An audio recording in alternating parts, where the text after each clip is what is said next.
Conferencia magistral de la Cátedra Jorge Durán en estudios migratorios.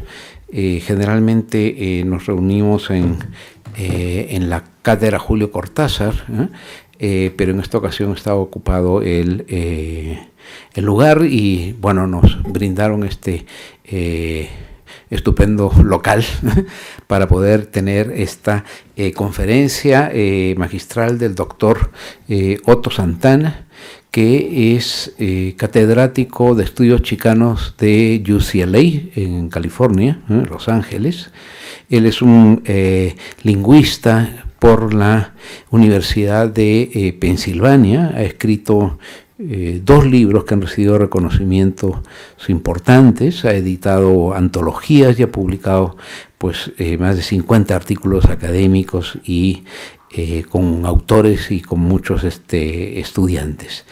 Tiene de hecho 3 líneas de investigación activas que podríamos decir abarcan diversos enfoques disciplinarios, ¿no? Y también ha sido conferencista en diferentes universidades, tanto en Estados Unidos como en Europa, y nos visitó aquí a la Universidad de Guadalajara hace como unos 6 años, ¿no? Unos 6 años. También ha recibido un importante premio sobre enseñanza innovadora. El doctor Santana estudia el poder social del lenguaje en 3 líneas de investigación. La primera, sobre inequidad social mediada y validada en las masas. Su libro Brown Tide Rising, que podría traducirse como la marea creciente latina, digamos. Ahí está. Muy bien. Que podría traducirse de esa forma, trabajado a partir de representaciones de periódicos. Y el otro libro, que es Juan in a Hundred, sobre imágenes de las cadenas de televisión, ambos con imágenes de migrantes. También coeditó una antología que se llama Arizona Firestone, que es un estudio de caso sobre las acciones políticas contra los migrantes en Arizona. Ustedes recuerdan la famosa ley SB 1070 que afectó directamente a la comunidad migrante, hasta, podríamos decir, hasta la actualidad. Por otra parte, como sociolingüista empírico, ha escrito sobre los idiomas de los latinos en una docena de artículos y una antología de gran prestigio titulada Atado a la lengua, las vidas de niños multilingües en escuelas públicas. Finalmente está escribiendo una monografía sobre la naturaleza política de la risa, que se llamará tentativamente Sobre el humor de nuestra especie, hacia un modelo de conciencia, basada en la tesis de que el humor es tanto una herramienta social como una herramienta disciplinaria. Creo que mañana, que vamos a tener más espacio para poder discutir, podríamos analizar el caso de cómo la conferencia de Donald Trump en las Naciones Unidas, ¿no? Hubo una risa generalizada en todo el público y que no era precisamente una nota de humor de su parte. El día de mañana vamos a tener también otra charla, pero también queremos que sea un poco más interactiva, más como seminario, entonces están cordialmente invitados, sobre el análisis crítico del discurso, revelando la narrativa de Trump sobre los migrantes latinoamericanos. Para el día de mañana el doctor Santana nos manda una serie de materiales como complemento a este seminario y mañana haremos una lista de correos para los que estén interesados en recibir esos materiales. Bueno, sin más, esta tarde el doctor Santana nos va a hablar sobre la mitopoesis, la semiótica de las noticias televisadas sobre la migración. Los dejo con el doctor Santana. Muchas gracias. Muy amable, gracias. Gracias a ti. Gracias. A ver si me puede escuchar.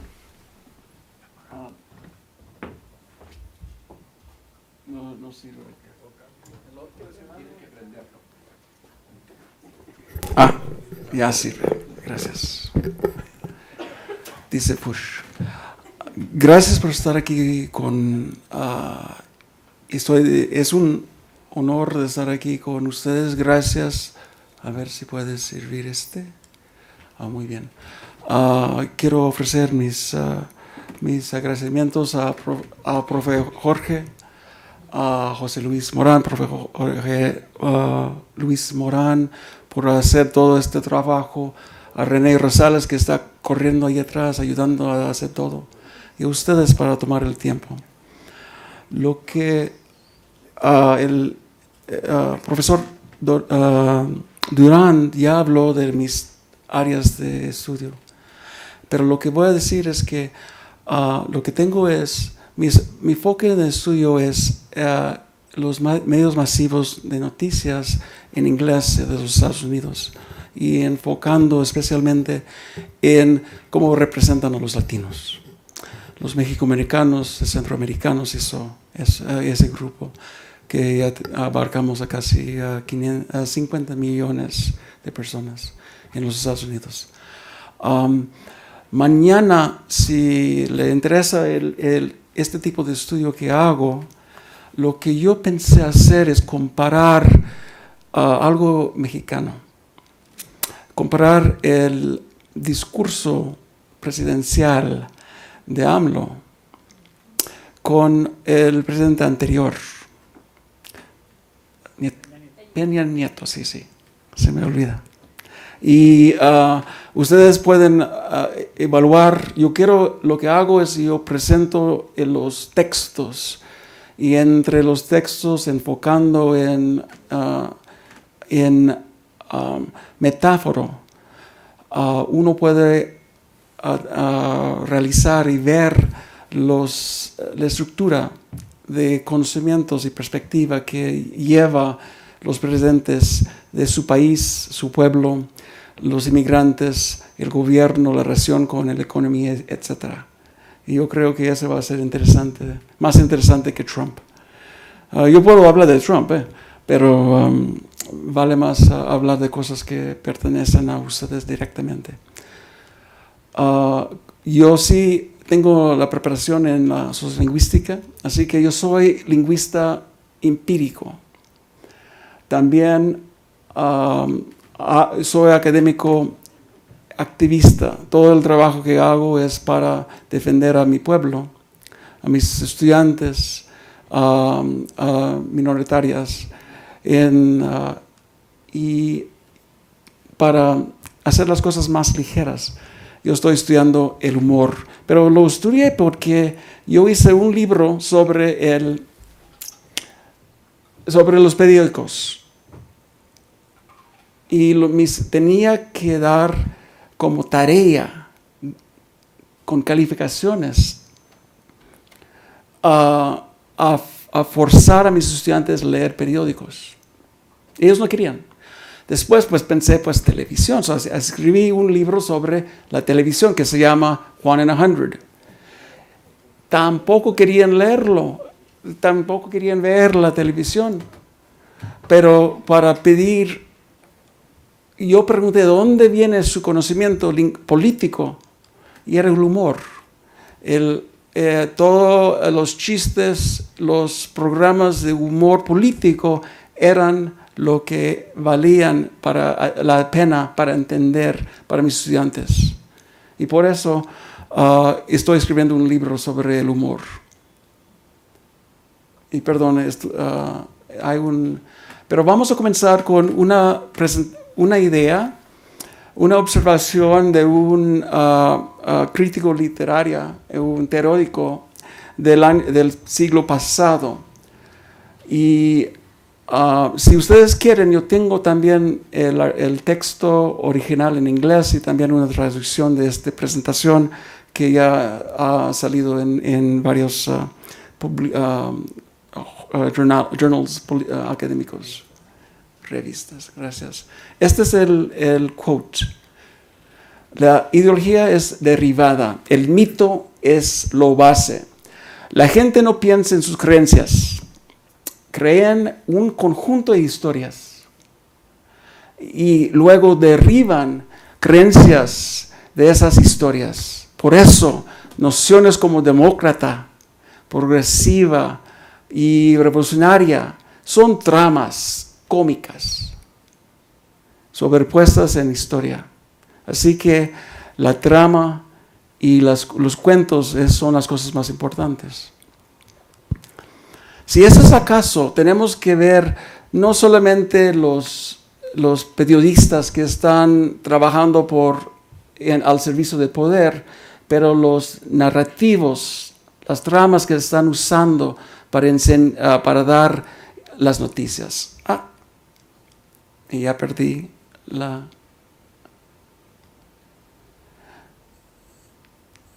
y por eso por no tener mi computadora enfrente, no sé qué, tengo que esperar. Pero lo que voy a hacer para hacer yo quería averiguar eso. Y yo había estudiado todo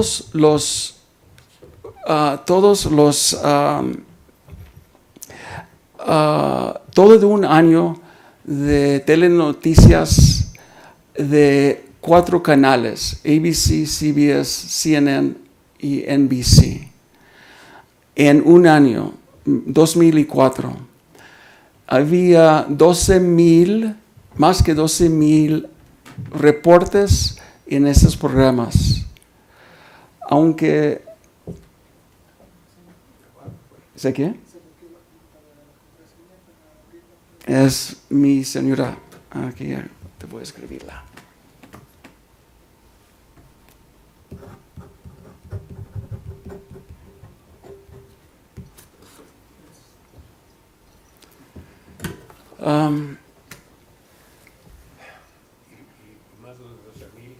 Gracias. 12,000 reportes. Yo pregunté también de esos 12,000, ¿cuántos habían de tópicos de latinos? Porque somos más que 50 millones. Era menos de 1%. Gracias. Menos que 1%. Así que por eso llamé el libro Juan in 100, es decir, 1 de cada 100. Juan in 100 quiere decir, esta es la cosa más importante. Había exactamente 118 reportes. Pero la cosa interesante que hay que saber es, estos tópicos, no ha cambiado en 25 años, ya en más que 45 años. La población está muy bajo representado. Y los reportes son torcidos. No sé, yo hablo chicano, así que voy a usar las palabras más fuertes. Usted sabe, los periodistas no saben mucho de nosotros, pero saben mucho de la presentación. Así que presentan cosas muy elegantes, muy bellas, con flash y todo, pero el contenido es bajo. Y siguen con estereotipos y reclamaciones falsos. Y el único lugar en donde hay más sobrerepresentación es noticias de inmigrantes que son deportados. Y fue en 2004. Hoy en este día hay aún más. Pero aquí tiene 30%. Yo creo que ahorita son más que 50% de los reportes son sobre inmigración como crimen. Lo que hice era estudiar todos esos 34 historias de inmigración. Y había 2 story types. El literary critics Northrop Frye dijo que there's 2 story types, 2 tipos de historia, 2 tramas con arquetipos asociados. Hay story types con arquetipos. Lo que yo encontré en las representaciones de reportes en la televisión eran 2 story types. Un story type era cuando el protagonista era el agente de la migra. ¿Y qué fue el mito asociado con eso? Ustedes van a reconocerlo instantáneamente. Es el western, es el vaquero. Este cuento viene de un tesis doctoral de Frederick Jackson Turner, que dijo que para los norteamericanos el West era siempre. Dice sus palabras: el desierto americano desmonta a la civilización del europeo, viste el colonio en camisa de casa y con moccasins. Si el europeo acepta las condiciones de la frontera, vive, y si no, muera. Y por eso el West hizo un personaje nuevo, el americano. Y estos son, usted puede leer mejor que yo puedo describir en voz alto el carácter de este western, de este vaquero. Dice la cosa más importante es que creyó una promoción de la democracia. Este fue un tesis doctoral en la historia. Y por 10 años después, todos los historiadores norteamericanos dijeron que esta es una tesis ridículo, porque encapsularon la historia de los Estados Unidos en una sola proposición que promovió la ficción de excepcionalismo norteamericano. No habló del genocidio, glorifica la violencia y del destino manifiesto. Y dice que el periodismo trae civilización al desierto.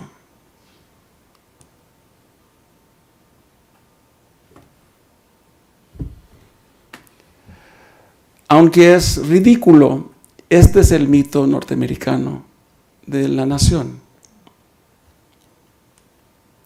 Y por eso llegó a tener mucha atención.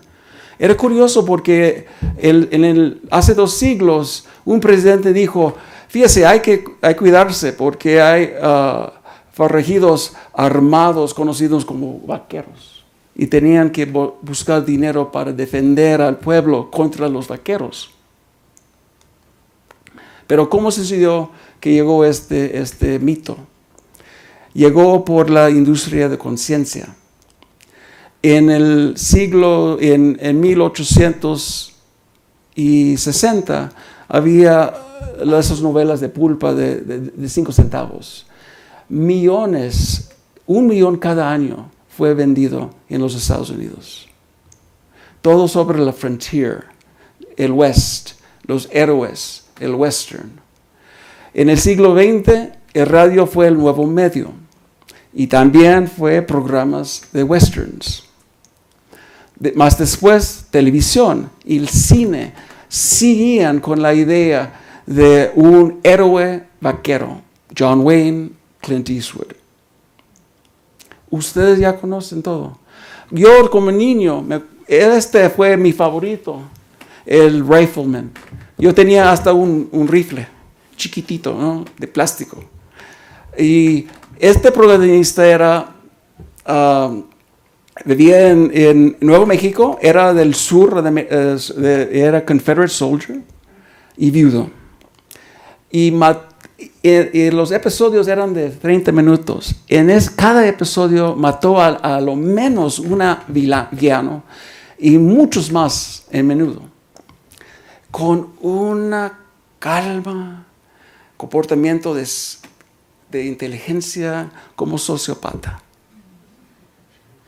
Y cómo me gustó. Y mi suegro ahorita tiene casi 90 años. Ese es su favorito ahorita. Y es mexicana, es chihuahuense. Le encanta, porque yo vivo con ella y sube el volumen hasta el 20, ¿no? Para escuchar el Rifleman, taca, taca, taca, taca. Okay. El western es úbico. Todos los cines, mira, este es science fiction, el Outlander.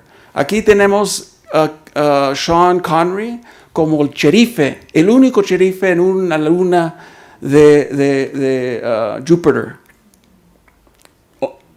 Es el ley o la ley.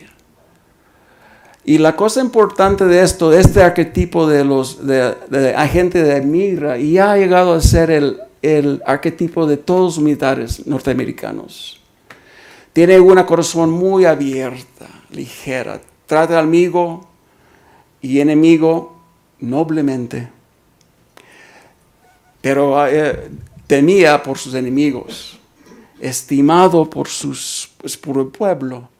Siempre puede resolver el problema a balazos. Y su solución es redontora. Esa es la cosa importante. Él puede resolver cualquier problema con una bala y es justa. Ustedes ya saben esto. Todo el mundo conoce el western. Pero lo que hice es comparar el western en el cine con todos los partes semióticos, narrativo y cinematográfico, con las noticias, reportes de noticias sobre inmigración. Y hay a ver si... ¿Otra vez? Ok. La cosa diferente es que en vez de 2 horas o 1 hora y media, es 90 segundos. Así que utiliza mucho más icónicos para indicar la misma historia. Y si están tomando notas, yo puedo mandarles este tópico completo en un artículo. Comparé la estructura de 40 películas del western con mis 34 historias de la periódico, y los paradigmas y sintagmas eran casi idénticos. Y las convenciones cinematográficos eran iguales. El escenario, la iconografía, alambres de púas, todo eso. Usted va a ver, voy a presentar. Pero hay que esperar a mí. ¿De veras?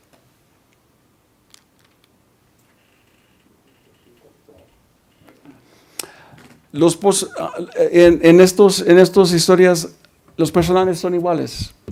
El héroe es taciturno, heteronormativo, anglosajón, masculino. Gente de pueblo son débiles y tímidos. Es una cosa que ustedes no van a saber, pero así es la verdad. La sociedad en peligro por el desierto. Villanos en vez de indios, ya que no son indígenas, ya son los inmigrantes. Es el único cambio.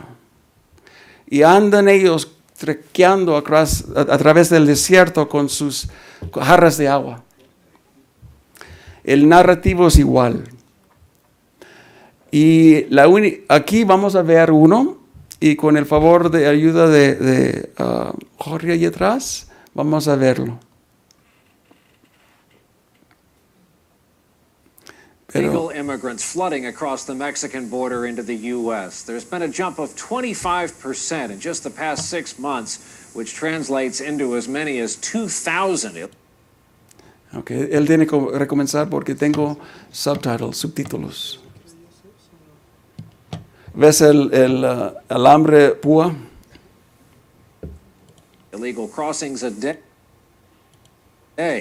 NBC's James Hattori. NBC News in depth tonight. The rise of illegal immigrants flooding across the Mexican border into the U.S. There's been a jump of 25% in just the past 6 months, which translates into as many as 2,000 illegal crossings a day.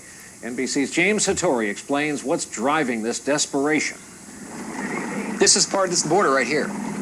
In Nogales, Arizona, the spring rush is on for Border Patrol agents like Joe Pankow, Okay, gracias. coping with an influx of Mexican workers seeking farm jobs. Traditionally, they return in the spring months. But after 4 years of decline, there is an apparent surge in illegal immigration. Nationwide, 530,000 people have been detained for trying to cross the border over the last 6 months. A 25% increase compared to last year. And more than half were picked up in Arizona. The Border Patrol is apprehending, on average, close to 2,000 a day. This is why the border here is so porous. The wide open, sparsely Vamos a ver populated high este desert pueblo que that van a spans ver. across much of southern Arizona. And in Sasabe, a small Mexican town just across the border, Hasta some tener believe la there is a música new, ranchera. once-in-a-lifetime incentive to sneak into the U.S. I think so, this man says. If they really give them amnesty, it's better to live over there than here. He's referring to President Bush's proposal last January for a new guest worker program that would grant status to illegal migrants already working in the U.S. They feel that Bush will implement certain programs that will help the undocumented worker. But Bush's proposal is controversial and likely won't be addressed by Congress this year. Also, Border Patrol officials say the spike in apprehensions began before the president announced his plan. They credit beefed-up enforcement in Arizona. What they can't combat, dire economic conditions in Mexico that draw so many to the U.S. The job market, quality of life, that will probably always be there. And always keep watchful eyes along the border. James Satori, NBC News, Sasabe, Arizona. And when we... Este fue ya tiene 15 años, 13 años, pero nadie ha cambiado. Los datos son de ese momento, pero uno puede ver exactamente el mismo trama ahorita. Y los detalles de números y los análisis, aún en este fue había errores. Y también vamos a ver los mismos tipos de errores en estos días. Nada cambia, solamente la trama mantiene. Y la cosa es interesante que este mito persigue por años. Lo que hace es cambia detalles, pero el epistemics no cambia. Y el vaquero no fue solamente el vaquero norteamericano. Usted sabe que el vaquero existía en Europa también, ¿no? Era el caballero. Por eso cuando dice es muy caballero, me siento un poquito, yo no soy migra. Y antes de eso fue el noble Gilgamesh. El primer vaquero el Gilgamesh. Porque él defendió a su pueblo contra el mar, que era la diosa femenina. Sin embargo, el pobre reportero habla de un arquetipo, no logra hacer mucho de esto. Cuando hay límites, hay cambios pocos, el cambio es esto, que John Wayne y los arquetipos héroes del cine siempre ganaron. Pero el migra hoy es honrado, pero inútil. Y no puede salvar. Por eso quiere nosotros, los norteamericanos, que Dios nos salva de esos criminales inmigrantes. Con un muro. Algo está pasando.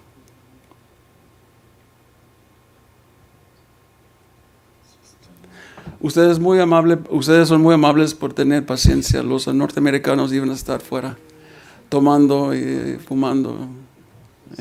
Ustedes son mucho más calmados.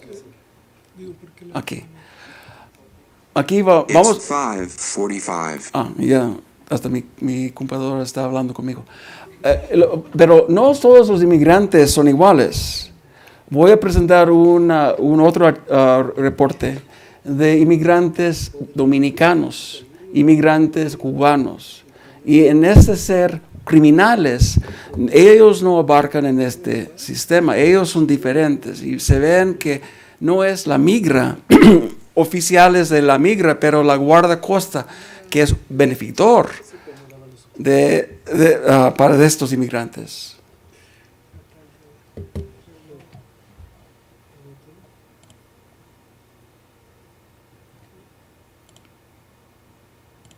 And on the Caribbean, pictures of the U.S. Coast Guard intercepting a 40-foot homemade fishing boat carrying 94 refugees from the Dominican Republic. Refugees. It capsized Saturday during the rescue attempt, throwing passengers into the sea. 3 died, but Coast Guard rescuers managed to save 91 people over 2 very difficult hours. And another startling... Son dos tramas diferentes, completamente diferentes. Y son latinos, claro, pero eso no importa. Cuando yo hice el estudio de 34 reportes en la televisión sobre inmigrantes, 14 eran completamente en este trama. Pero, ¿qué pasa con los otros? ¿Cuál es el otro? El otro trama es cuando el inmigrante es el protagonista. Y esto vamos a ver si ustedes son de acuerdo. Y también es interesante para ustedes también aquí en México, porque pues vamos a ver.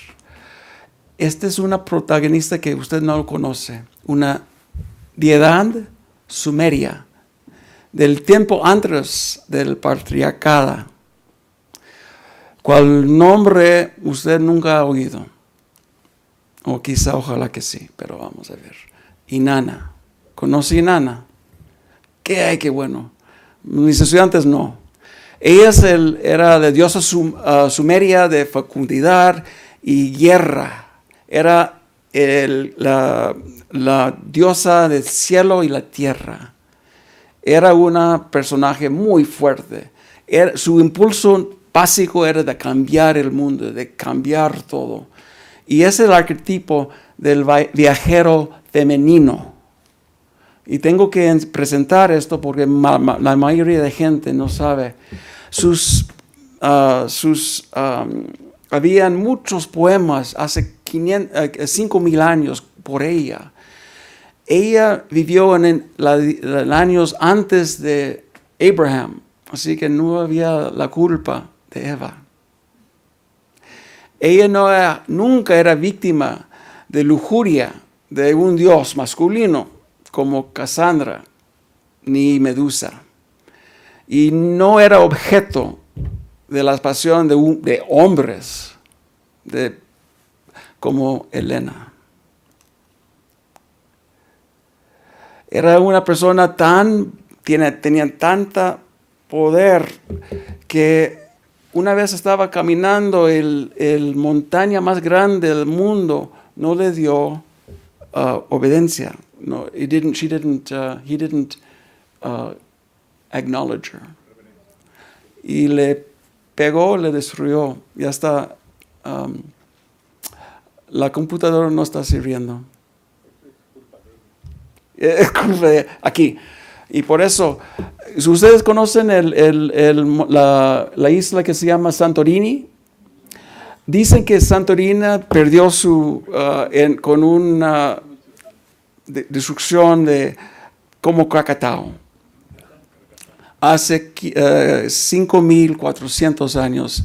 Y piensan que esa fue la razón porque utilizan esa descripción de Inanna. Ella era una mujer y le gustó el sexo. Así cuando escogió a un hombre, escogió sin pena, sin cosas neuróticas, solamente por el gusto. Y el hombre cada día se despertó bajo el mismo árbol y no tenía ninguna memoria, aunque estaba tan contento. Y así van los poemas de Inanna. Inanna era tan feroz. Ella tomaba, no había vino, en aquel entonces no había tampoco tequila, había solamente cerveza. Y el Enki era el rey de conocimientos.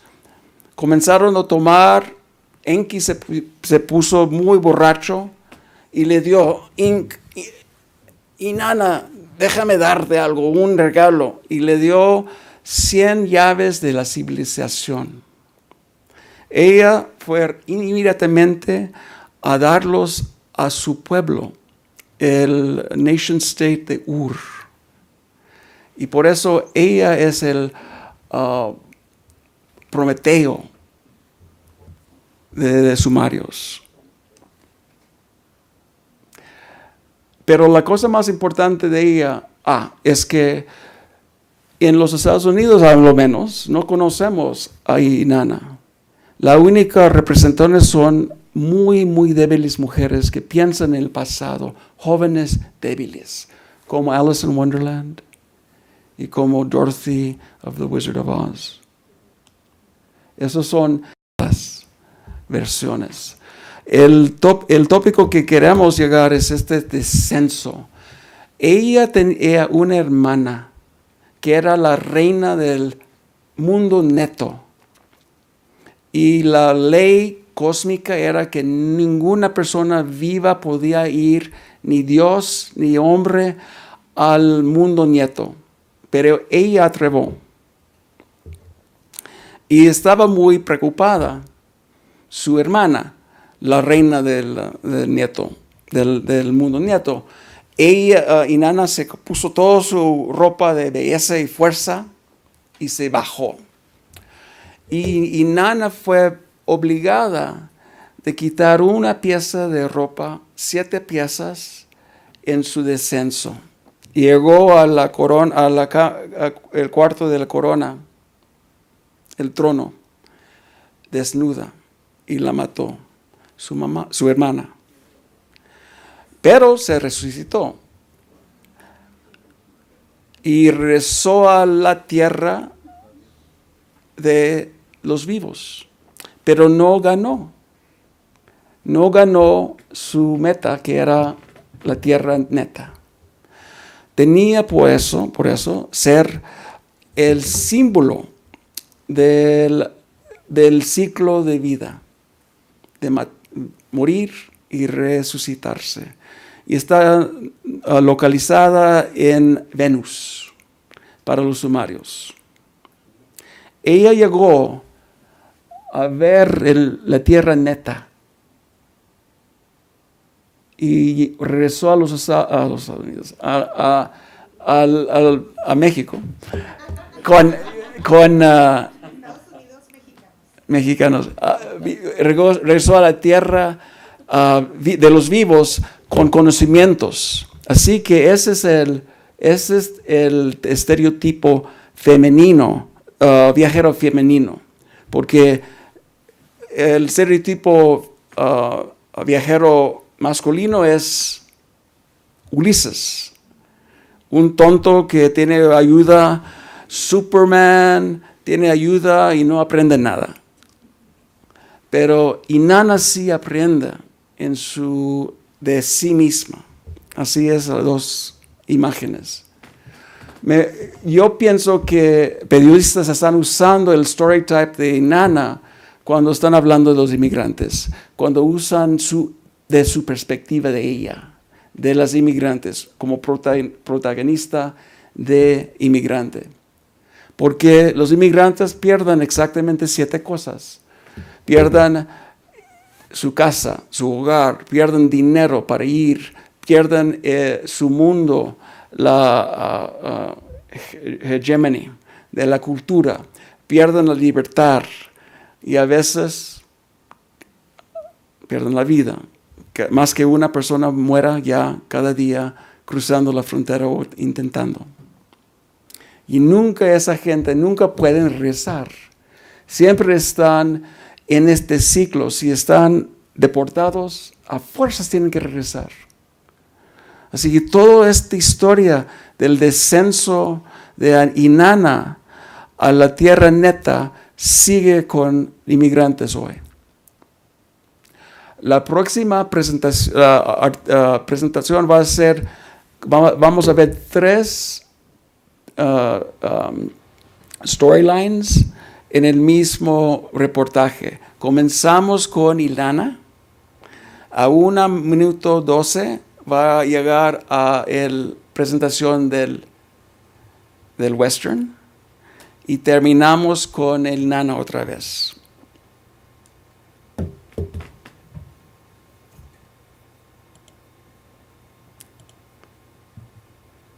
Ojalá. A Texas jury resumes deliberations this week in the trial of 2 men charged in a tragic and disgraceful episode of human smuggling. 19 illegal immigrants died in the back of a stifling truck last spring. The accused were allegedly transporting the immigrants across the Mexican border. As the BBC's Matt Fry reports for us tonight, the stream of immigrants is as constant as the dangers they face. Late afternoon, and it's rush hour on a dusty road in Mexico. Every one of these minibuses is heading to the U.S. border. 20 miles to go, and there's a Mexican government checkpoint. The passengers are unwilling to talk, caught between hope and fear. They come from every corner of Latin America. Some have paid $5,000 or more to a people smuggler to get this far. When night falls, they'll sneak across the border into the U.S. and what they hope will be a better life. They and thousands like them every day. The Mexican officials no longer try to stop them.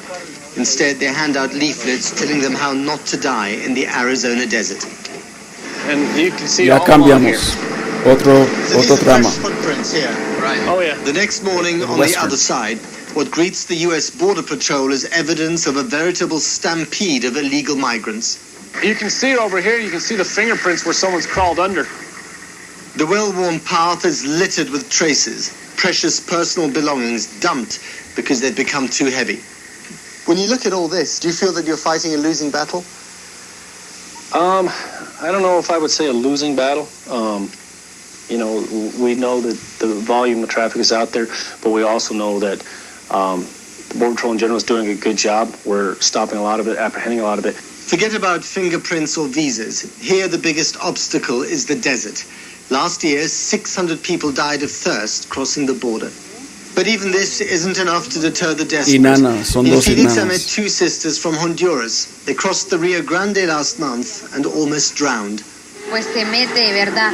En su mente en que You know full well, Damari told me, there's no dignity in any of this.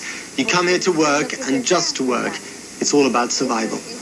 It's a game of cat and mouse, but the mouse is winning.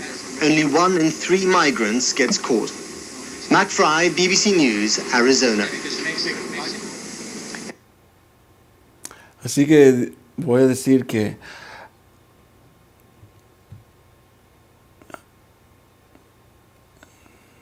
no sé qué voy a decir de esto. Porque sí hay diferencias. Inanna fue diosa.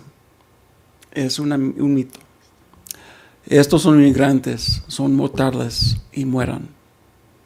Y esa es la cosa que siempre hay que entender cuando vemos estos. Pero también el estereotipo y el mito vale saber. Dice, sabes que muy bien, no hay dignidad en nada de esto. Vienes a trabajar y simplemente trabajar. Es una cuestión de sobrevivencia. Hay una liminalidad perpetua, a liminality, que no puede salir. En los Estados Unidos es peor aún que hace 2 años. Que hay que perder, hay que esconderse en en las sombras. Cuando hice el estudio de los 34 reportes, los otros 20 indicaban elementos de Inanna. Así que son 2 estereotipos, 2 mitos que mantiene la perspectiva norteamericana. No ha cambiado nada. Los detalles del día son detalles. En suma, la noticia, el género western justifica violencia, disminúa reflexión crítica, es una perspectiva de nacionalidad norteamericana. Y las noticias de Inanna desafían al western porque presentan una cara humana a este estereotipo. Son gente de veras de carne, no son vilanos. Y eso es lo que siempre estoy diciendo cuando me preguntan los periodistas qué deben hacer para hacer la cosa más claro. Presenta a las personas físicamente sus historias individuos. Pero la cosa para nosotros también es saber que Northrop Frye tenía razón. La ideología es puro. La ideología no es nada. La ideología son las historias que mantenemos y continuamos a utilizar o como consumadores, consumamos cada día.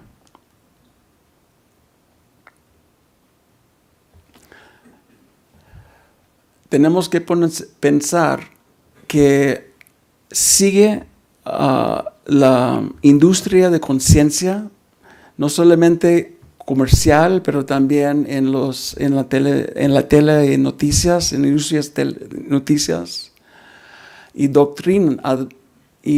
adoctrinan a nosotros tanto como entrenan a nosotros.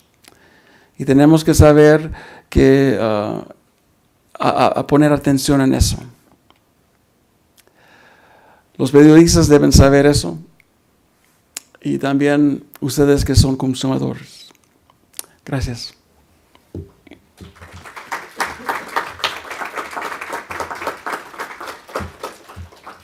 Y gracias por su paciencia.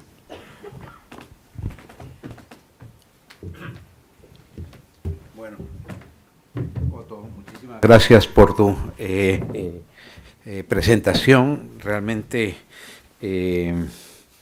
muy interesante las analogías que haces y cómo se construye esta imagen del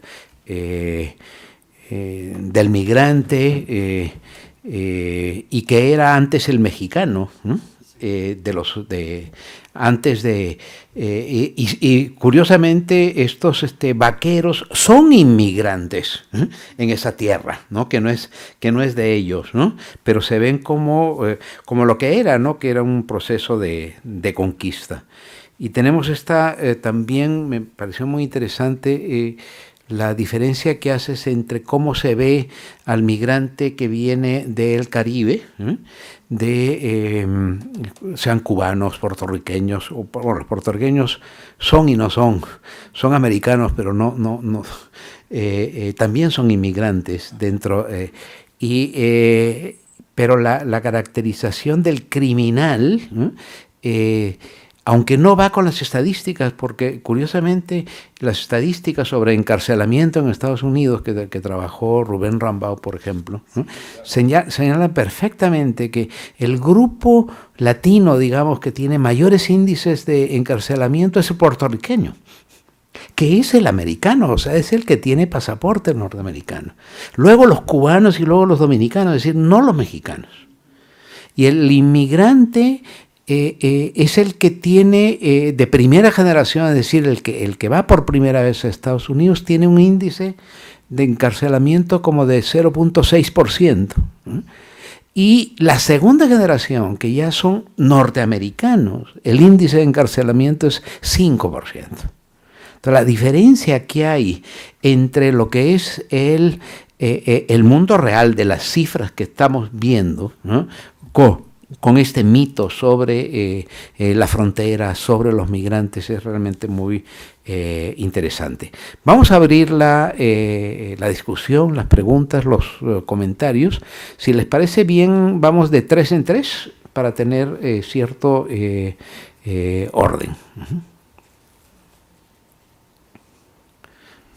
Quisiera saber cuál es la cifra, o sea, usted está diciendo que el mito de Inanna está preferible. Entonces, ¿cuál es el porcentaje en las noticias ahorita que siguen este trama? Sí, estos datos son de 2004 y con Trump ha cambiado mucho. Así que yo creo que hay una gran cantidad el porcentaje de noticias o reportes de inmigrantes en general y latinos en particular han crecido mucho. Pero la gran mayoría mantiene la idea, la perspectiva de el western. Y también tenemos que poner en atención que ya lo que era más homogénea hace 10 años ya es muy especializada. Así que MSNBC, que es un canal nuevo, es muy a la derecha y habla mucho de individuos, la Inanna. Y Fox News casi jamás representan a individuos. Y así que hemos visto una separación, polarización, como hemos sufrido también el pueblo norteamericano en esa separación. No he contado los datos en estos días, así que no puedo darle específicamente los datos.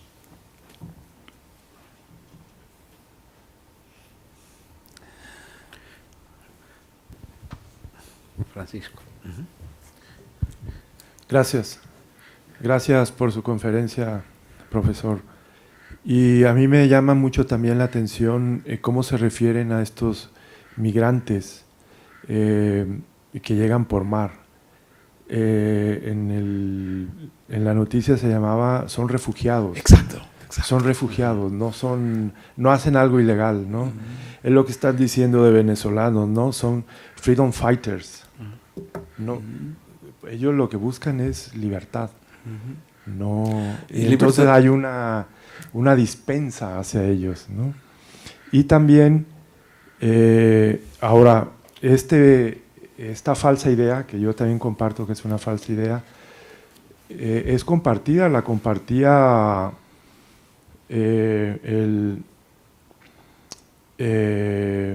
grandes académicos estadounidenses, por ejemplo, al decir que cuando hablaban de los hispanos, del peligro hispano, decían que los más emprendedores eran los cubanos. Sí. Pero ellos llegan con permiso, ¿no? En cuanto pisan territorio estadounidense, tienen permiso para trabajar. Sí, entonces, claro, tienen mayores oportunidades. Exactamente. Entonces hay cómo lo político permea y nombra, ¿no? Y adquiere y se adapta a una narrativa. Refuerza. Sí, es muy fuerte esa decisión. Con Trump todo ha cambiado también, porque ya no tiene mucho miedo con todos los latinos y todo el resto del mundo. Pero usted tiene mucha razón, que yo presenté solamente uno de los reportes, pero todos tenían la misma diferente narrativa.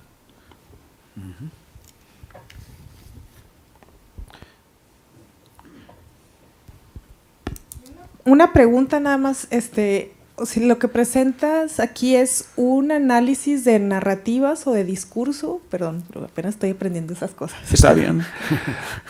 Sí, la respuesta es sí, estás correcta. Porque narrativas son discursos. Y el narrativa es una historia con comienzo y fin. Pero el flujo de discurso es todo que tenemos. Por eso avisos, gritos, música, y esta es una parte del discurso. Es interesante la cosa que yo quería comenzar a preguntarles a ustedes, y quizá podemos comenzar con una conversación más a la cosa, es qué son los mitos y qué son los narrativos inmigrantes hoy, ya que tenemos una cosa muy interesante, The Caravan, que es una palabra muy especial, muy me encantó y me asustó a la vez, porque etymologically, ese va a la Biblia. Cuando salió Jesús como niño, bebé, fue en caravana a escapar a la matanza. Y porque no podían ir solos, individuos o familias solas, tenían que juntarse para mantener vivo contra los banditos y todo. Y usamos esa palabra de una perspectiva bíblica, pero también hay una perspectiva muy no bíblica, que también tiene una perspectiva negativa contra caravans. Así que caravans puede ser de vilanos. Y así es que tenemos, ¿qué son las perspectivas que ustedes tienen? ¿Qué son las presentaciones que representan a las noticias mexicanas sobre los inmigrantes hoy?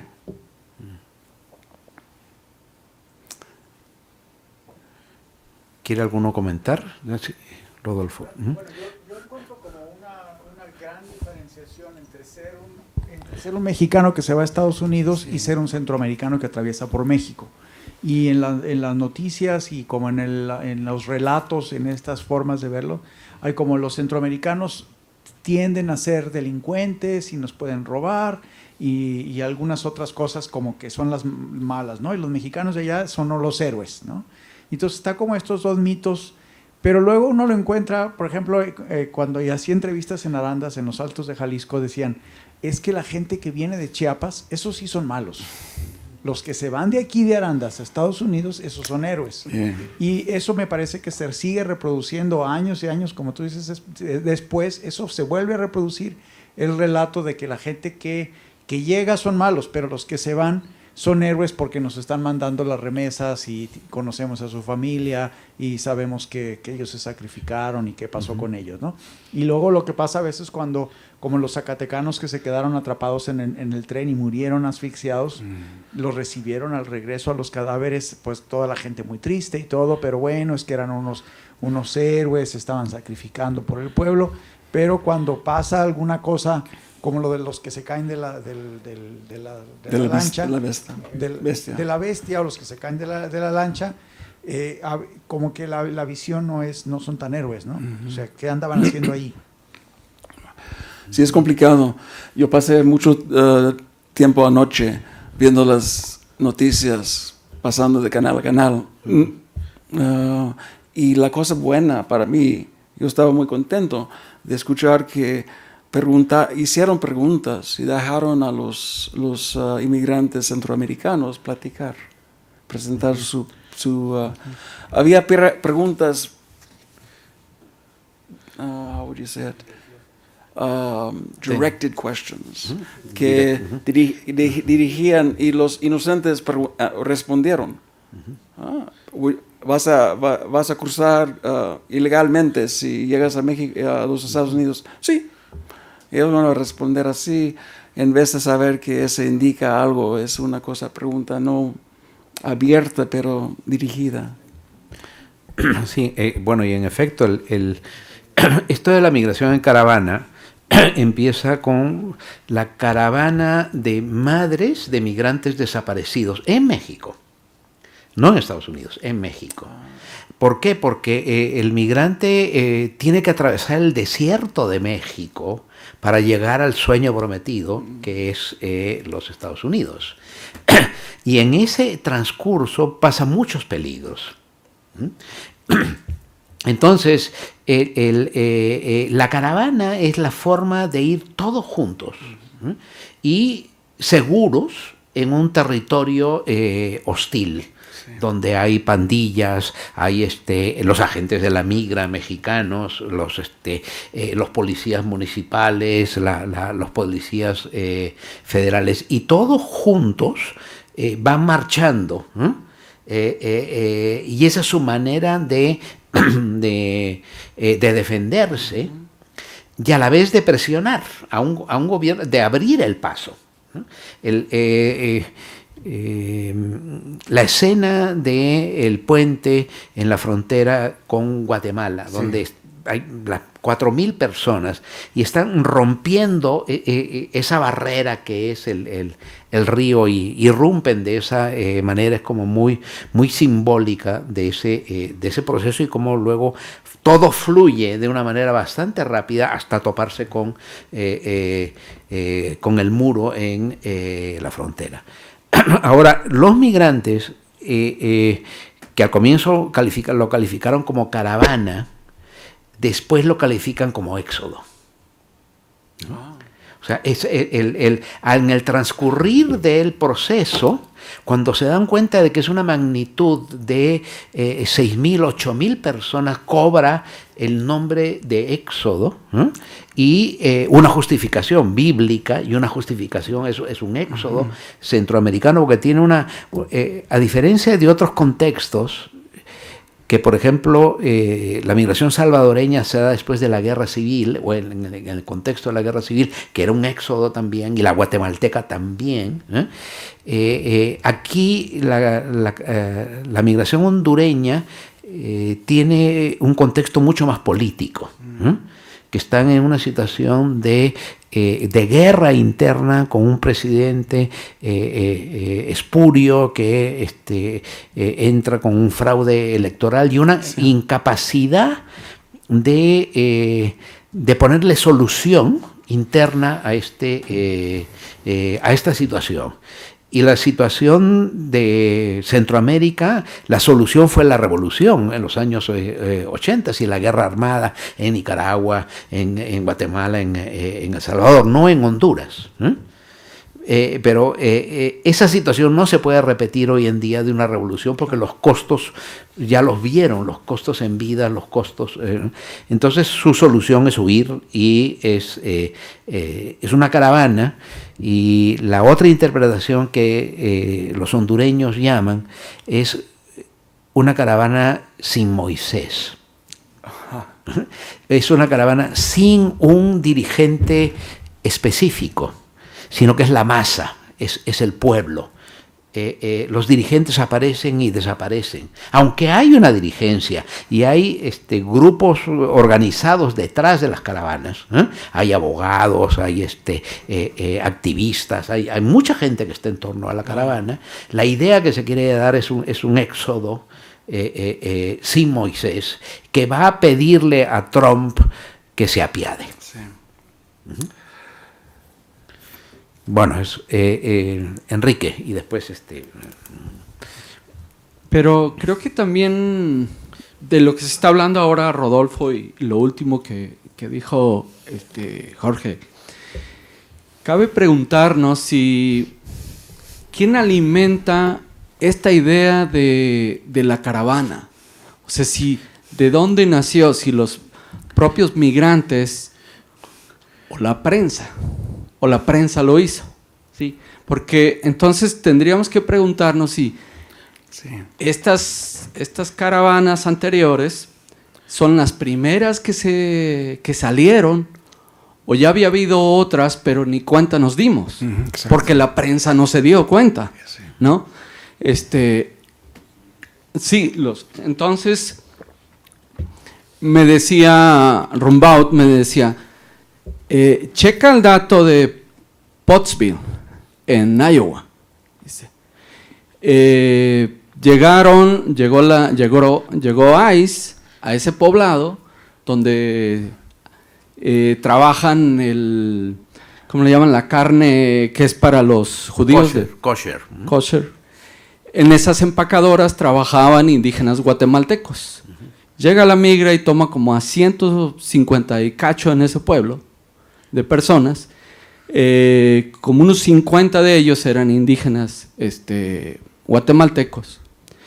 Y cuando empieza el juicio para deportarlos, el traductor era un profesor cubano. Entonces él se vio tan desgarrado de las escenas que estaban contando en el juicio que lo publicó. Y donde él dice, cuando le preguntan a la gente, ¿cuánto tiempo, cómo llegaron acá? Les preguntan. Y dicen, caminando. Y dicen, ¿cómo que caminando? No, la pregunta es, ¿cómo llegaron aquí? Sí, caminando. Duramos 3 meses, ¿no?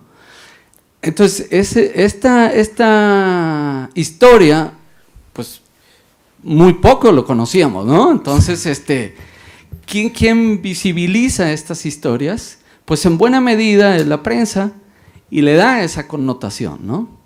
Por eso digo que a preguntarnos pues eso de quién está alimentando también estas historias. Y claro, los migrantes no son tontos y dicen, bueno, ahora no vamos a hacer caravana, ahora vamos a hacer éxodo. Y no hay un Moisés, todos somos Moisés, ¿no? O en su caso, o nadie. Entonces sí, esta parte de cómo se va alimentando esta idea o estas historias de los éxodos migrantes y cómo ponemos a unos como buenos y a otros como malos, ¿no? Muy buena pregunta. Por eso quería saber, en México hay menos dinero para estudios o investigaciones periódicos independientes. Y depende mucho más en la información del gobierno. Así que depende, yo creo, y estoy aquí para aprender, que por eso es interesante e importante de ver cómo representan los inmigrantes, el pueblo, el país en general. Porque, ¿qué es México si es un éxodo de Centroamérica? Es el desierto de 40 años. Hay toda esa perspectiva que tiene que conectar todos los aspectos de una palabra clave que domina un narrativo. Así que comenzamos exactamente con Frye, que vamos a construir una ideología nacional a través de viendo las noticias y los narrativos que están presentando diariamente. La pregunta es muy importante. Guillermo, después perdón, estabas tú. Sí. Y quisiera abonar sobre este análisis que están haciendo, ¿no? de la caravana y el éxodo, porque en realidad, y bueno, en la caravana de octubre hay la evidencia de cómo se fue promocionando el discurso de transitar de caravana a éxodo por los mismos comunicados que sacaban en el reporte diario del grupo de activistas que seguían a la caravana, donde había peticiones en el que decían al grupo de activistas, por favor ya no le digan a medios caravana, llámenlo éxodo, pero aparte nos faltó hablar del apellido, ¿no? Era caravana migrante y en la transición era éxodo de refugiados. Entonces es una construcción discursiva muy interesante porque le jugaba políticamente muy bien a la movida, ¿no? O sea, desarticulaba completamente la estrategia del Instituto Nacional de Migración, porque en realidad no son refugiados, porque no quieren pedir el asilo aquí en México, no quieren pedir la condición de refugiados aquí, para no perder la oportunidad de venir allá, pero son potenciales refugiados en todo caso, ¿no? Entonces, la diferencia entre un migrante irregular y un solicitante de asilo es muy delgada. Y esta tensión tan fuerte que se generaba en la masa, es decir, no sé si son migrantes irregulares o solicitantes de asilo, no me lo quieren pedir el asilo, pero dicen que lo quieren pedir en Estados Unidos, dejaba sin poderse mover al Instituto Nacional de Migración en México, ¿no? Y generaba como una gran inestabilidad, una gran incertidumbre de cómo actuar, ¿no? Y entonces generaba acciones tibias, acciones medias, ni siquiera una apuesta dura a procesos de integración, pero también como una especie como de pasividad y que hizo un caos, ¿no? Muy grande. Entonces, qué interesante. O sea, aquí creo que, y eso también es importante verlo, ¿no? Cómo aquí hay actores que visualizan el poder del discurso y entonces pueden articular, ¿no?, una campaña muy rápida, muy eficaz, simplemente con el cambio de 2 palabras, ¿no? Claro. Y bueno, todo lo que hay detrás. Entonces, creo, abonándolo, porque creo que esto es algo de lo que nos invitas mucho a reflexionar, ¿no?, a pensar muy bien en qué palabras estamos invitando a utilizar en el discurso. Si puedo comentar. Sí, claro. Pues, la cosa es que no hemos... lo oí una vez, Éxodo, antes, en todo mi tiempo en los Estados Unidos que estoy estudiando este tópico. Los medios masivos, reporteros, no están usando eso en los Estados Unidos. Eso no es... Y que cuando Jorge dijo eso, se me ocurrió, y sí, oí eso, pero no con frecuencia. Y es la frecuencia que requiere cambiar el narrativo. La buena cosa es que hay 2 competiciones ahorita en México. Estoy escuchando eso por los centroamericanos que están pasando, pero no tenemos esa opción ahorita en los Estados Unidos.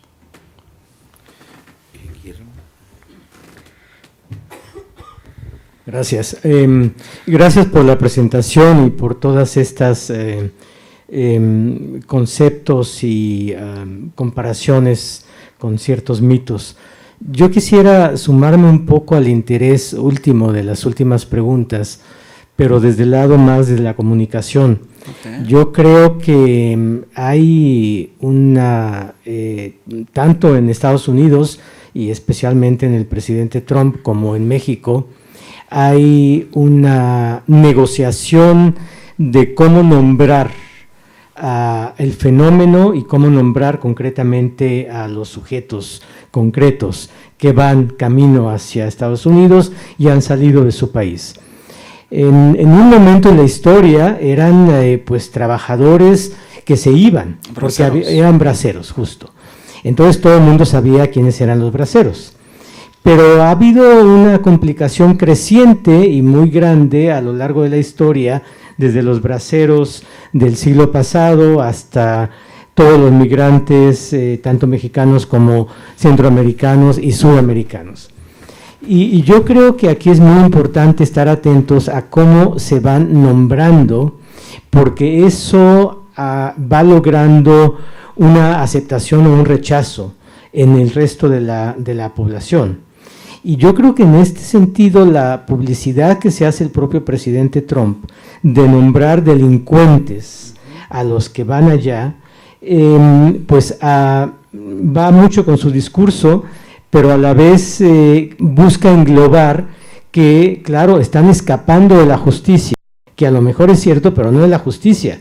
Es el ejército de sus propios países, son los grupos de fuerza de sus países, son los que tienen el capital y no quieren ponerlo a producir, invitando a más trabajadores. Sí están huyendo, obviamente, pero no están huyendo porque han cometido delitos, sino están huyendo por muchas razones, entre ellas por hambre, por injusticia, por miedo. Y yo creo que ahí habría que hacer una contracomunicación y que la prensa en los países como México, que son transición, tendría como que de alguna manera contradecir con ejemplos y con nuevos nombres lo que está sucediendo, porque nos está ganando el presidente Trump. Nos está ganando el presidente Trump en difundir su propio juicio, porque tiene toda la atención de los medios de comunicación, y los que estamos tratando de entender mejor el proceso, hacer justicia, el Instituto Nacional de Migración, etcétera, no ha inventado nombres que hagan más justicia a los propios migrantes, sino que sigue llamándolos así de manera indiferente, migrantes, gente que viene escapando del miedo, etcétera. Pero habría como que inventar un nombre que llegue a todos y que compita con estos nombres y adjetivos que le pone el presidente de Estados Unidos. Yo creo que hay emprender una guerra comunicacional y periodística muy fuerte, y que bueno, pues los comunicadores somos los que tendríamos que estar incidiendo ahí en inventar sinónimos, en contar historias, en hacer lo que están haciendo en redes sociales muchos sitios, que es contar la verdadera historia de migrantes concretos, grupos, personas, pero que a uno le iluminan qué está pasando con el problema. O sea que creo que hay una gran necesidad de comunicar lo que está pasando en otros términos que no son los términos cargados de política y de intereses, sobre todo de Estados Unidos.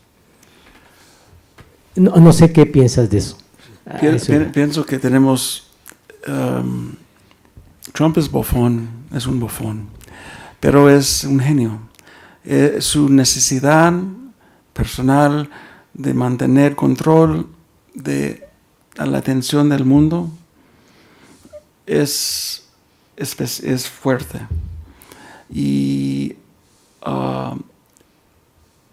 lo que he escuchado en leyendo lo que periodistas están tratando de hacer es cómo podemos no ser captados y escapar la fuerza de su locura, sus palabras locas, simples, estúpidas a veces, que va por aquí, por allá. Cada día es un otro espectáculo por Trump.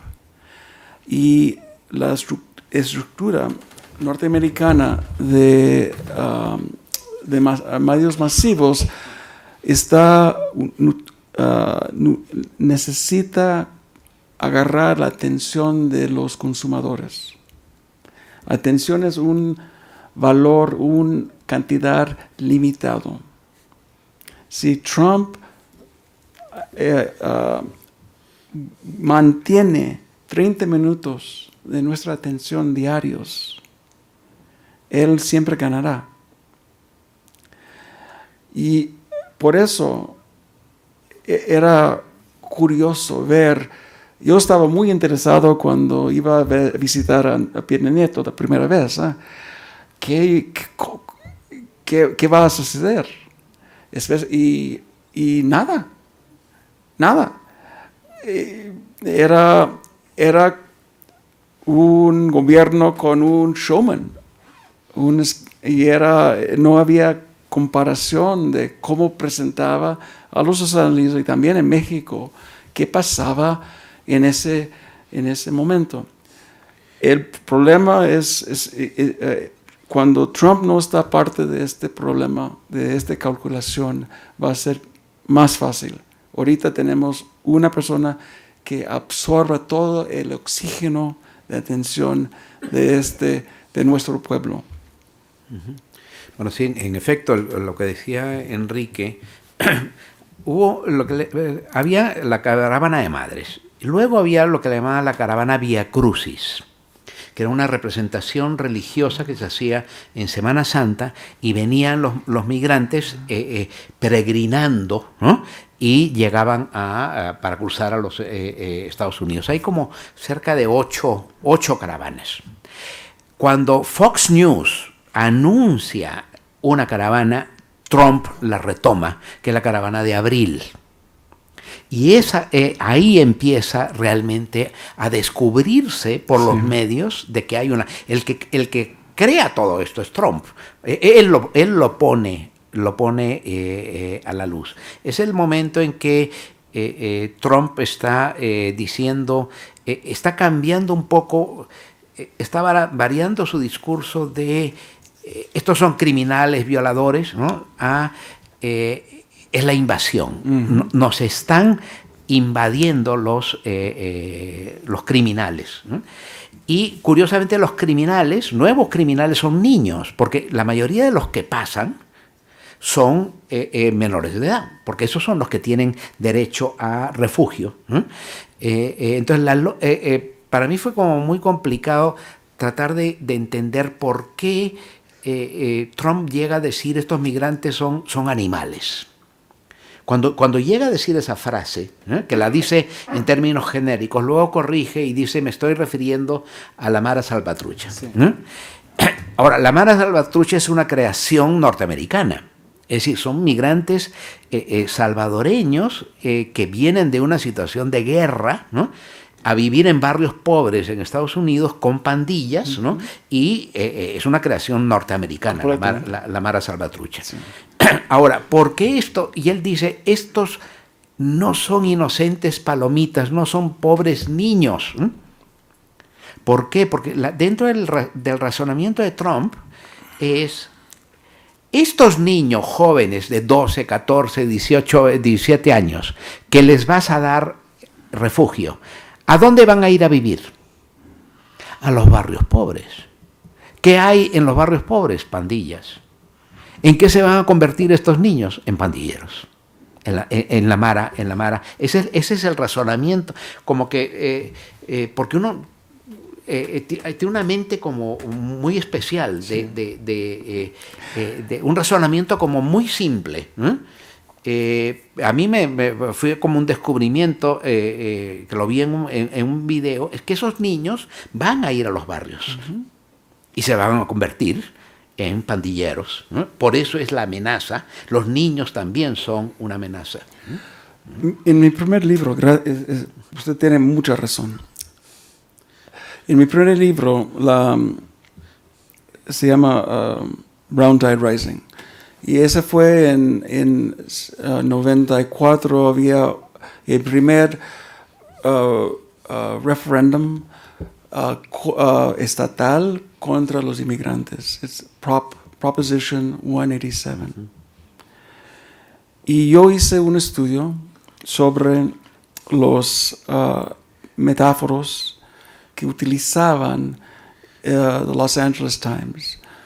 The Times es uno de los mejores, más liberales de periódicos en aquel entonces, mucho más fuerte, y con una perspectiva respeta nacional. El metáforo más fuerte era inmigrante es animal. Es animal. Cuando yo hice el estudio, yo pensé que había lo hago el trabajo mío con grupos. Yo no leo los estudios, no los designo, los metáforos yo mismo. Pero lo hago en grupos de estudiantes que comparan en sí mismo el trabajo. Así que, y eso es un parte de la investigación social, ciencia social. Pero yo pensé que había hecho yo errores y metido la idea de animal a los estudiantes. Así que tiré todo el trabajo de ellos y comencé de nuevo con otro grupo. Y fue exactamente la misma cosa. 34% de las palabras utilizadas para inmigrantes en 1994 a 46 eran inmigrantes, son animales. El citizen es persona, inmigrante es animal. The citizen, ciudadano, tiene derechos humanos que no comparta con el animal. Y cuando yo presenté eso, yo estaba tan asombrado que yo hice mucho para asegurar que había hecho correctamente el trabajo. Así que cuando Trump lo encuentra otra vez, para mí era, sí, pues sí. Y yo hice el estudio histórico del discurso sobre inmigrantes. Y ese discurso de inmigrante como un animal va al siglo XIX con eugenics, con scientific racism, con el racismo científico del siglo XVIII. ¿Okay? Y pensaban que los mexicanos somos todos por miscegenation, somos corruptos de sangre, porque tenemos sangre indígena. Solamente son los anglosajones blancos que no han mezclado con esos inditos que son puros. Y ese es el mismo, Trump utiliza, él usa ese discurso de ese siglo que usó Polk, presidente Polk, cuando él hizo guerra contra México para para tomar todo de California, Texas y dos terceros de México. Él utiliza exactamente el mismo discurso. Y por eso metemos en el corte esos documentos que indican eso. Ustedes no tienen esa perspectiva. Y es siempre para mexicanos un poquito asustante de verlo, pero sí, eso es lo que vivimos en los Estados Unidos como mexicano. Sí, vamos a dar oportunidad allá y después allá y aquí una tercera. Sí. Y después. Sí. Bueno, como retomando en cuál fue el papel de los medios en esta situación de la caravana, creo que una de las cosas que más me sorprendieron a mí fue como este factor de sorpresa. Hasta cierto punto parecían estar sorprendidos de que estuviera pasando esto. Cuando este tránsito y que se ha migrado ha sido desde bastante tiempo. Sí. Lo que ha cambiado ahora fue que decidieron, ya no nos vamos a ir por estos caminos, por la sierra, por eso si no vamos a tomar las carreteras principales, vamos a hacer presencia, vamos a hacernos ver juntos y transitar por las ciudades. Se fueron ahora sí por la línea central y fue como, tuvieron como esta visibilidad, pero justamente sí me hacía ruido que los medios estuvieran como con esta sorpresa, ¿no? De no saber qué estaba pasando, como si esto fuera algo nuevo. Justamente viniendo de hechos como la masacre de los 72 migrantes de San Fernando, ¿no? Que cuestiones como esas fueron como una nota casi a pie de página que reproduce mucho esta situación de que los migrantes son vidas sacrificables al final de cuentas, ¿no? Que no, digamos que ellos se ponen en esa situación de riesgo y al final de cuentas, bueno, es entendible que cosas como esas pasen. De las otras cosas es como el papel de los medios, y lo que me sigue haciendo mucho ruido es que las cámaras siempre están en el tránsito, siempre están donde ellos están cruzando, pero no hay cámaras en los países expulsores, no se va hacia allá a ver qué está pasando. Y lo mismo, a los medios les importa el migrante justamente en ese tránsito. Cuando el migrante llega, desaparece. Cuando el migrante es deportado, otra vez desaparece. Ya no importa. Entonces, con mucha de esta espectacularidad del acto, ¿no? Los migrantes arriba de la bestia, los migrantes saltando como en esta imagen del loop infinito, ¿no? Siempre es como esta imagen súper circulada que casi es en copy-paste en cada nota acá que van a hablar de migración, ¿no? Que son como esas faltantes que los medios no nos han dado para entender la migración, ¿no? Sí. Si quieres, vamos a avanzar con 3 preguntas, ¿te parece? Sí. Ajá. Sí, yo quería hacer un comentario sobre lo que estaban diciendo de lo mismo, de que la vida del migrante podemos prescindir de ella. Se me hace muy interesante porque eso no es cuestión solamente de Estados Unidos. Hay que recordar el momento de la conquista en México, que fueron inmigrantes los que llegaron a América, al genocidio más negado de la historia de la humanidad, y ellos tenían la excusa de que se podían matar a los indígenas porque al fin y al cabo no son humanos, al fin y al cabo son personas que podemos prescindir. Y se me hace muy interesante tomando en cuenta los valores religiosos que tiene Trump, que no sé cuál sea su religión, no sé si él cree en un Dios, pero se me hace muy interesante cómo como representante de los republicanos empieza a utilizar toda esta cuestión de la religiosidad. Y es muy interesante cómo se empieza a repetir nuevamente este patrón de que hay personas que por distintos motivos, llámese lengua, raza, color, somos seres capaces de ser sacrificados. Y ya lo dijo Stalin una vez, Una muerte es una tragedia, 1 millón de muertes es estadística. Y al final nos volvemos en estadística, y lo mismo lo dice Galeano en su cuento de Los Nadie, que al final somos más baratos que la misma bala que nos mata. Y es muy triste que en la actualidad, en este siglo, en este momento, sigamos siendo números en lugar de ser personas. Y como lo dijo el compañero antes, solamente se nos toma en cuenta cuando hay alguna historia que sacar, alimentar miedos, sustentar posturas políticas. Pero tenemos historia, tenemos miedo, tenemos ilusiones, y muchas de estos miedos e ilusiones no se conocen, quedan en cruces anónimas, en restos humanos que tal vez nunca habían sido identificados. Entonces es como que medio chocante que nuevamente volvemos a ser números, ya no somos personas.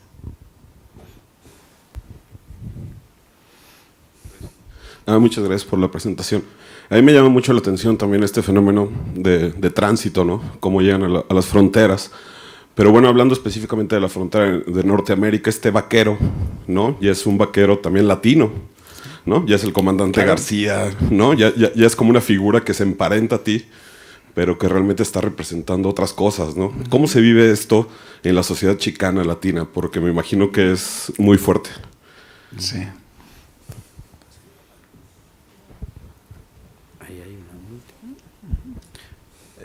La pregunta que tengo es también más o menos con lo que decía la amiga sobre la cuestión religiosa.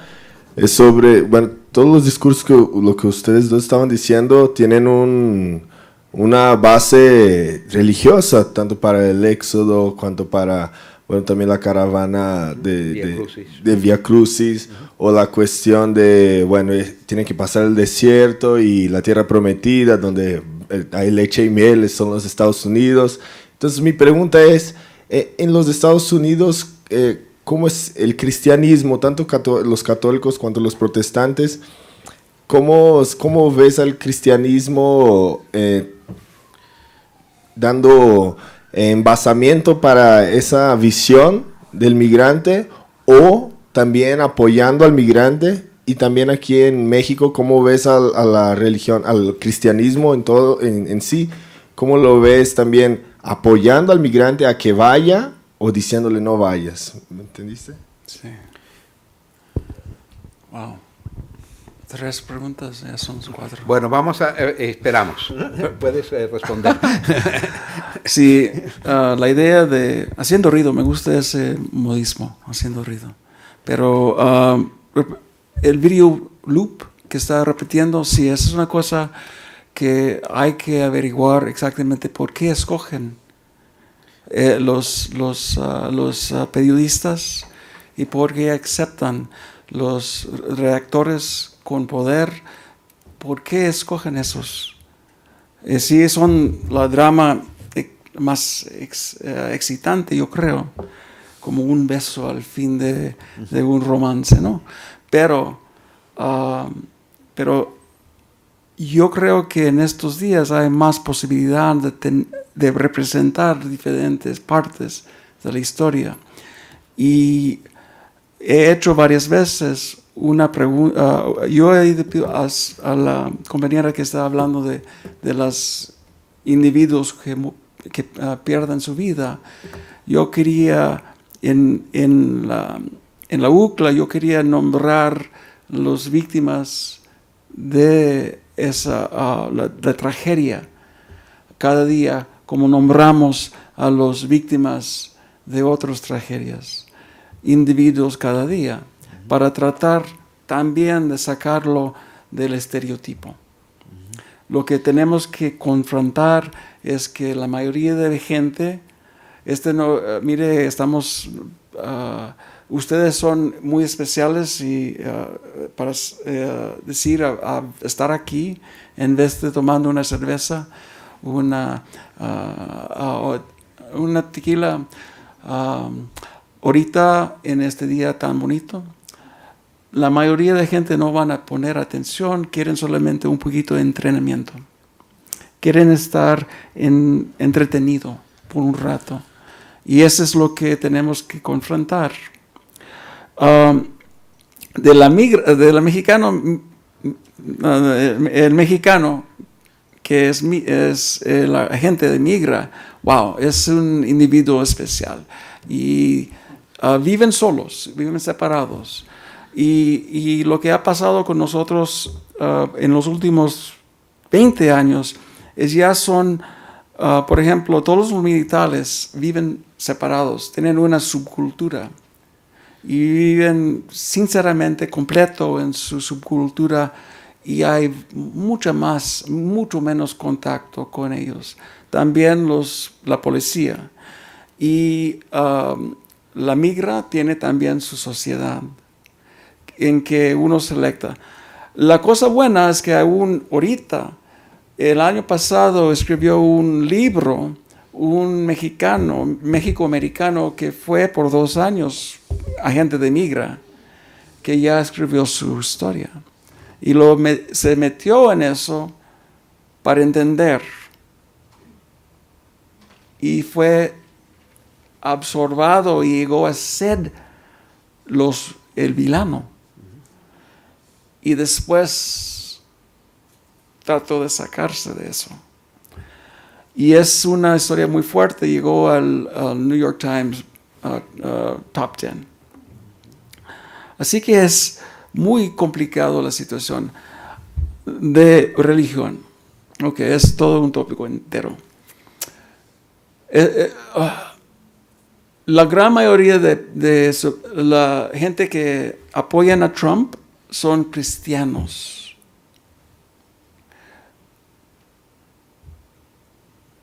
Le voy a dejarlo a pensar en eso. Son blancos, son gabachos, como decimos, y son nerviosos de personas de color. Y mantienen, aunque son cristianos, 24 horas por día, dicen. Cuando llegan a ver una persona que llega a la puerta a tocar, diciendo, tengo hambre, no hacen lo que Dios o Cristo pidió. Si es una persona inmigrante. Y ese es un conflicto muy fuerte que tenemos ahorita. Ese grupo cristiano, evangelical Christian, era mucho más fuerte, pero ya la segunda generación mantienen su dedicación a la Biblia en su forma que piensan, pero ya ven la hipocresía de la perspectiva de sus padres y madres. Y hay una tensión muy fuerte que están quebrando.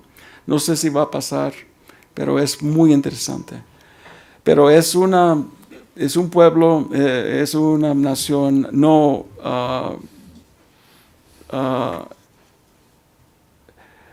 muy religioso. Nosotros en los Estados Unidos, pero tomamos varias formas. Así que Evangelical Christians son un grupo muy distinto, mantienen perspectivas muy conservadoras para la mujer, va atrás y 2 pasos detrás del hombre, que todo de eso.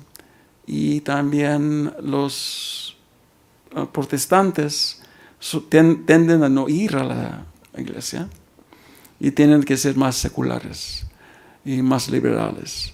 Pero hay una gran cantidad de variedad. Tenemos una intervención allá. Gracias. Regresando de poquito a los medios de comunicación, las ninas y las historias de tragedia venden y los medios de comunicación viven de esa venta. Entonces siempre es más atractivo cuando toman las decisiones de cómo hacer un bullet de cabezas en un medio de comunicación. Las historias más tristes o más desgarrantes son las que venden. Por eso los pueblos polvorientos y por eso los alambres de púas. Y en esta pregunta, nuestro país México, está dividido, estamos polarizados. Brevemente contaré la historia de Jorge Ramos, que usted sabe que es un comunicador importante, primero en el sur de California y ahora en Florida. Él sale expulsado de México, expulsado porque no tuvo trabajo, no tuvo la oportunidad, de veras. migra y se coloca en una cadena importante. Entonces él ahora hace este libro con relación a cuando lo corren en una rueda de prensa de Donald Trump, ¿no?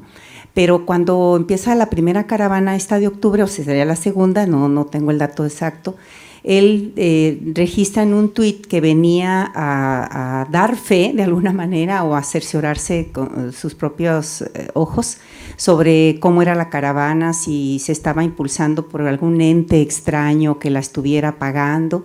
Empiezan a lloverle una serie de tweets de ofensivos, dolosos, divididos, violentos, de plano que caían en la violencia. Y lo que vivimos nosotros aquí en Guadalajara con los medios de comunicación cuando estuvieron en el área del auditorio Benito Juárez, efectivamente solamente cubrían lo sucio que eran los migrantes que venían de Centroamérica, la cantidad de basura que generaron, el desperdicio de la comida que no usaron y la queja, ese video yo creo que le dio vuelta al mundo, la queja de una señora de que solamente se le daban de comer frijoles. Que después tuvo que hacer como una disculpa pública para decir que estaba como muy agradecida. Entonces, creo yo que estamos cambiando o siendo testigos del cambio del paradigma de la comunicación en estos formatos que usábamos y esta guerra violenta de tweet que nos ha modificado los hábitos y las formas de pensar. Entonces, creo yo, en respuesta a esa pregunta, que hemos sido muy irresponsables en los medios de comunicación en el asunto de las caravanas y de los migrantes. Sí, yo siempre estoy diciendo que hay más maneras, más armas de discurso que tenemos con tweet y todos los otros medios sociales y no sabemos cómo usarlos. Y no sabemos cómo defendernos contra un ataque. Y gente que sí saben, por ejemplo, los nuevos representantes al Congreso norteamericano, Ocasio se llama, Cortés, sí. Ella era tan capaz de usarlo que vamos a ver un cambio a través del tiempo, cuando los jóvenes llegan a poder tomar los puestos de poder, pero son armas, usted tiene mucha razón, son cosas que pueden matar y dañar, y eso es una cosa que tenemos que poner atención, que también los pueblos mexicoamericanos, los chicanos, no estamos poniendo, no lo hacemos con cuidado. También hay diferentes posiciones políticas y atacamos a sí mismos fácilmente, cuando Trump está muy contento en ver eso. Bueno, creo que podríamos seguir hablando muchísimo. Todo el discurso de la xenofobia en las redes con respecto a los migrantes, que creo que da para mucho análisis. Otto, muchísimas gracias por tu conferencia y los invitamos mañana a participar en esta segunda sesión más de carácter metodológico, de análisis del discurso. Y bueno, muchísimas gracias por su asistencia y por su interés en preguntar, comentar sobre esos temas. Un aplauso, por favor, para el profesor Otto. Para ustedes. Gracias. Muy amable, ustedes son es muy interesante, muy fuerte. Gracias por todo lo que hemos platicado. Ojalá que tengamos más tiempo mañana.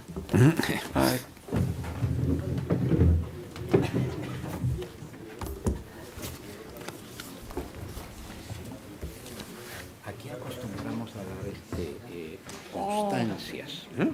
Te doy la constancia. circunstancia de hoy de conferencista, ¿no? Y de mañana del seminario. Gracias. Y si quieres podemos ir con